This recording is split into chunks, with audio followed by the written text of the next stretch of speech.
नमस्कार दोस्तों, आप सभी का स्वागत है आपके अपने YouTube channel study with Prabhakar में। आज की इस क्लास में सीटेट दिसंबर 2024 के लिए बाल विकास एवं शिक्षा शास्त्र के मॉक टेस्ट नंबर 18 को देखेंगे। इसके पहले 17 मॉक टेस्ट हमारे यूट्यूब चैनल पर अपलोड किए जा चुके हैं, जिसे आप प्लेलिस्ट में जाकर देख सकते हैं। इसी तरह से हमारे वीडियो प्राप्त करने के लिए हमारे यूट्यूब चैनल को सब्सक्राइब करें और वीडियो अच्छा लगे तो वीडियो को लाइक करें। आइए आज की वीडियो को शुरू करते हैं। पहला प्रश्न है, पियाजे के अनुसार निम्नलिखित में से कौन सी अवस्था में बच्चा अमूर्त संकल्पनाओं के विषय में तार्किक चिंतन करना आरंभ करता है? औपचारिक संक्रियात्मक अवस्था 12 वर्ष एवं ऊपर, संवेदी प्रेरक अवस्था जन्म से 2 वर्ष तक, मूर्त संक्रियात्मक अवस्था 7 वर्ष से 11 वर्ष तक, पूर्व संक्रियात्मक अवस्था 2 वर्ष से 7 वर्ष तक। पियाजे के अनुसार औपचारिक संक्रियात्मक अवस्था 12 वर्ष एवं ऊपर में बच्चा अमूर्त संकल्पनाओं के विषय में तार्किक चिंतन करना आरंभ करता है। इसका सही उत्तर है विकल्प ए। निम्न में से कौन से कथन को सीखने की प्रक्रिया की विशेषता नहीं मानना चाहिए?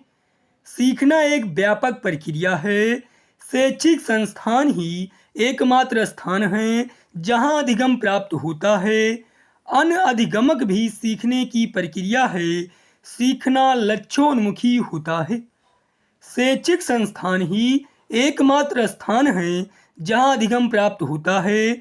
यह कथन सीखने की प्रक्रिया की विशेषता नहीं मानना चाहिए। इसका सही उत्तर है विकल्प बी। सीखना समृद्ध हो सकता है यदि कक्षा में आवधिक परीक्षाओं पर अपेक्षित ध्यान दिया जाए, शिक्षक विभिन्न प्रकार के व्याख्यान और स्पष्टीकरण का प्रयोग करें, कक्षा में अधिक से अधिक शिक्षण सामग्री का प्रयोग किया जाए, वास्तविक दुनिया से उदाहरणों को कक्षा में लाया जाए जिसमें विद्यार्थी एक दूसरे से अंतःक्रिया करें और शिक्षक उस प्रक्रिया को सुगम बनाए। सीखना समृद्ध हो सकता है यदि वास्तविक दुनिया से उदाहरणों को कक्षा में लाया जाए जिसमें विद्यार्थी एक दूसरे से अंतःक्रिया करें और शिक्षक उस प्रक्रिया को सुगम बनाए। इसका सही उत्तर है विकल्प डी। निम्न में से कौन सा शिक्षार्थियों में सृजनात्मकता का पोषण करता है? प्रत्येक शिक्षार्थी की अंतर्जातीय प्रतिभाओं का पोषण करने के अवसर उपलब्ध कराना, विद्यालयी जीवन के आरंभ से उपलब्धि के लक्ष्यों पर बल देना, परीक्षा में अच्छे अंकों के लिए विद्यार्थियों की कोचिंग करना, अच्छी शिक्षा के व्यवहारिक मूल्यों के लिए विद्यार्थियों का शिक्षण। शिक्षार्थियों में सृजनात्मकता का पोषण करता है प्रत्येक शिक्षार्थी की अंतर्जातीय प्रतिभाओं का पोषण करने के अवसर उपलब्ध कराना। इसका सही उत्तर है विकल्प ए।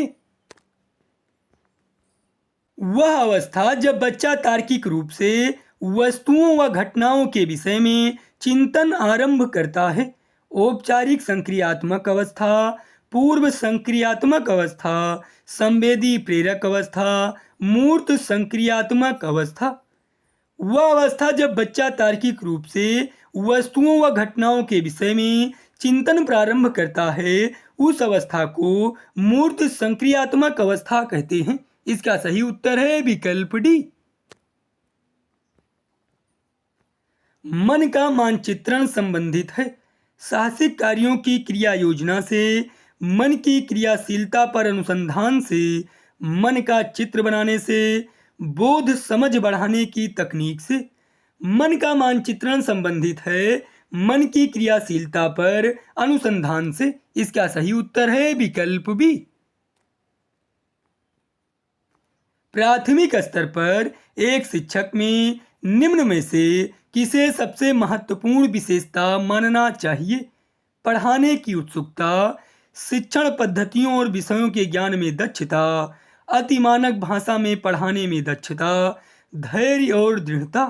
प्राथमिक स्तर पर शिक्षक में धैर्य और दृढ़ता को सबसे महत्वपूर्ण विशेषता मानना चाहिए। इसका सही उत्तर है विकल्प डी। सीखने की अंतःदृष्टि सिद्धांत को किसने बढ़ावा दिया? स्किनर ने, गेस्टाल्ट सिद्धांतवादियों ने, वाइगोत्स्की ने, जीन पियाजे ने।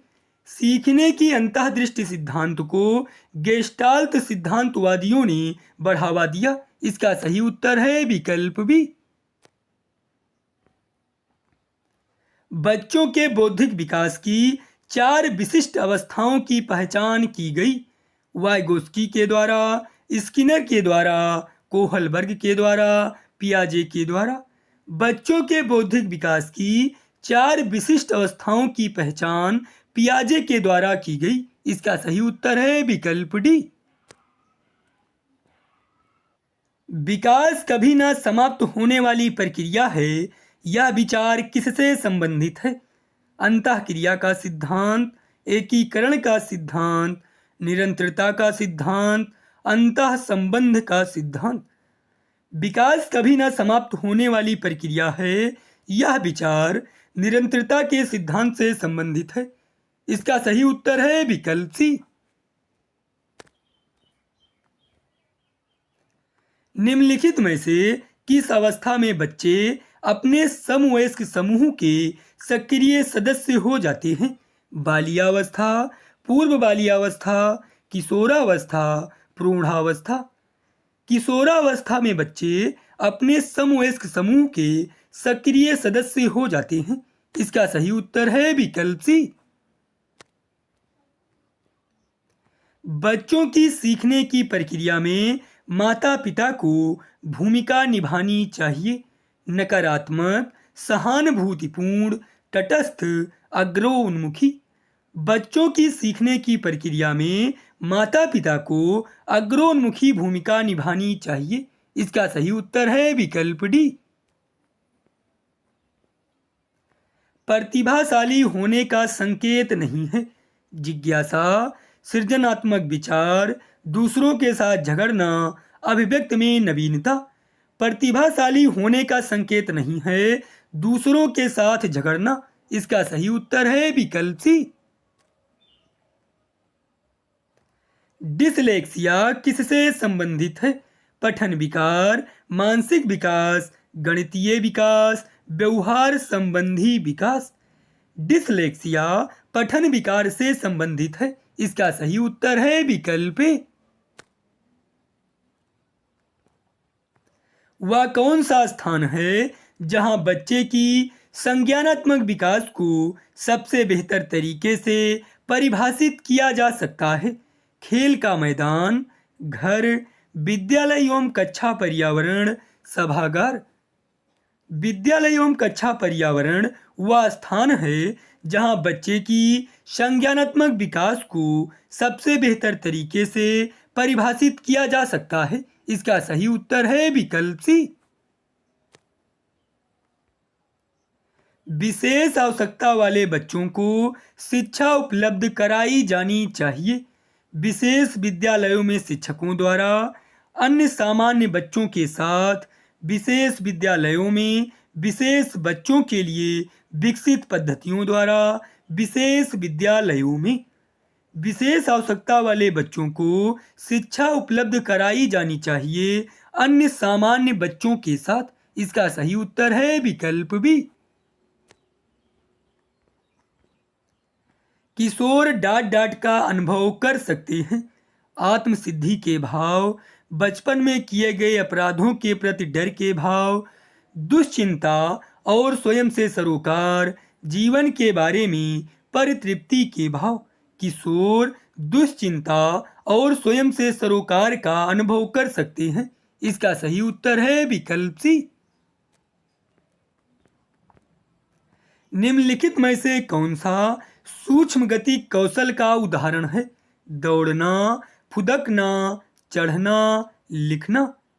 लिखना सूक्ष्म गति कौशल का उदाहरण है। इसका सही उत्तर है विकल्प डी। अधिगम निर्योग्यता डॉट डॉट है, एक चर अवस्था है, समुचित निवेश के साथ सुधार योग्य नहीं होती, जरूरी नहीं कि कार्य पद्धति की हानि करे, एक स्थिर अवस्था है। अधिगम निर्योग्यता एक स्थिर अवस्था है। इसका सही उत्तर है विकल्प डी।